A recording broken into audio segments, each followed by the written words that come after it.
भारत सरकार द्वारा लाया गया बजट को लेकर द्वारका विधानसभा के भाजपा विधायक प्रद्युम्न राजपूत ने अपने क्षेत्र की जनता को बुलाकर अपने कार्यालय सागरपुर में बजट चौपाल के नाम से जनता को बजट में किए गए बदलाव को लेकर बताया और हर घर तक बजट के बारे में चर्चा की गई। जानते हैं इस पर क्षेत्र के भाजपा विधायक प्रद्युम्न राजपूत का क्या कहना है।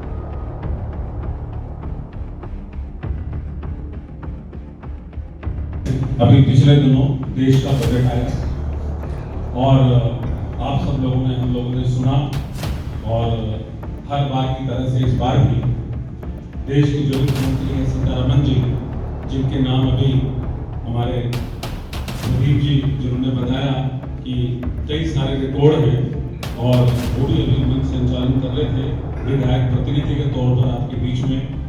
और उन्हीं का नाम रह गया, बाकी सबके नाम ले लिए तो अक्सर ऐसा हो जाता है अपनों के नाम छूट जाते हैं। तो कभी जब कोई प्रोग्राम हो और मेरा नाम किसी से छूट जाए तो समझ लेना कि मेरा बहुत ज्यादा अपना होगा इसलिए छूट गया। तो मैंने बहुत अच्छी बात कह दी तो वो सोच लीजिएगा वो मेरे दिल में है तो इसलिए महसूस मत करिएगा। तो साथियों बजट आया और हर बार की तरह से जो बजट है सर्वव्यापी सर्वस्पर्शी और सभी वर्गों का ध्यान में रखने वाला बजट हमारे जो देश के प्रधानमंत्री हैं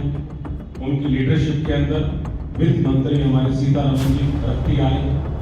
उसके अंदर चाहे देश का किसान हो, चाहे जवान हो, चाहे बुजुर्ग हो, चाहे युवा हो, चाहे महिला हो, चाहे व्यापारी हो, चाहे वो आपका एक्सपोर्टर हो, चाहे वो इंपोर्टर हो, सभी वर्गों का ध्यान में रख कर के बजट भारत सरकार और अपना वित्त मंत्री मोदी जी के लीडरशिप के अंदर आप देख रहे हैं कि जो भी बजट आ रहा है आज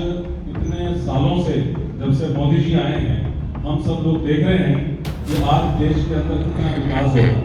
देश के अंदर कितनी डेवलपमेंट हो रही है। और मैं धन्यवाद करना चाहूँगा विधायक जी का, पार्षद जी का, जो उन्होंने इतना महत्वपूर्ण अवसर मुझे दिया कि दिल्ली के बजट के विषय में मैं कुछ सुझाव दूँ। क्योंकि मैं RWA से आता हूँ तो इसलिए मैं जो सुझाव दूंगा वो कॉलोनियों के लिए भी महत्वपूर्ण होगा। मेरा जो प्रथम और प्राथमिक सुझाव है वह RWA को लेकर है कि माननीय विधायक जी पूर्ववर्ती सरकारों ने RWA के विषय में बहुत सारी घोषणाएं की थी और वो सब ख्याली पुलाव थे और सिर्फ चुनावी बातें हुआ करती थी। मेरा जो प्रथम और प्राथमिक सुझाव है वो यह है कि RWA को मजबूत किया जाए, उनको वित्तीय और कानूनी सहायता दी जाए और इसको बजट में महत्वपूर्ण भूमिका को लेकर जाया जाए ताकि कॉलोनियों में जो छोटे मोटे काम होते हैं वह हम करवा सकें। देखिए ऐसा है, हम तो देश के बजट की बात कर रहे हैं और देश के बजट की बात कर रहे हैं तो सारे विकास की बात कर रहे हैं। आज जो बजट पर यहाँ चर्चा हुई है और बजट पे संवाद यही कि भी जो देश का बजट इस समय आया है उसके अंदर क्या क्या योजनाएं हैं। हर बार की तरह से इस बार भी बजट जो है सर्वस्पर्शी रहा है, सभी वर्गों को समाज के इसके अंदर लिया है, चाहे वो किसान, जवान, व्यापारी और अपना युवा, महिलाएं, तो सभी के लिए, चाहे व्यापारी, मैं समझता हूं कि इसके अंदर जो है सभी वर्गों को शामिल करते हुए सभी का हितों का ध्यान रखा गया है और जो चीज़ें सस्ती होनी चाहिए थी वो सस्ती की और उसी को लेकर के यहाँ संवाद किया ताकि जानकारी बढ़े और नीचे के लोगों तक सबको पता लगे। और आज यहाँ हम अपने माननीय प्रधानमंत्री जी का भी धन्यवाद करते हैं, आभार करते हैं और साथ में हमारी जो फाइनेंस मिनिस्टर है उसका भी हम आभार करते हैं, व्यक्त करते हैं। और आज दिल्ली का भी बजट आने वाला है तो अपने सभी साथियों से हमने यहाँ सुझाव भी लिए हैं कि दिल्ली का बजट कैसा हो, उसके लिए भी आप हमें यहाँ पर सुझाव दे सकते हैं और लिख के भी हमारे यहाँ आप भिजवा सकते हैं। उसको लेकर के आज यहाँ ये बजट चौपाल का कार्यक्रम रखा गया है। सर, महिलाओं के लिए भी एक जेंडर बजट आया हुआ है, उस पर चाहेंगे कि आप कुछ शब्द बोलें। बजट जेंडर बजट आया ना सर? हाँ, उस पर क्या जानना चाहती हैं आप? महिलाओं की सुरक्षा के लिए क्या क्या चीज़ें आगे अपनाई जाएंगी? देखिए ऐसा है, आपको खुद भी इस बारे में जानकारी होगी कि देश के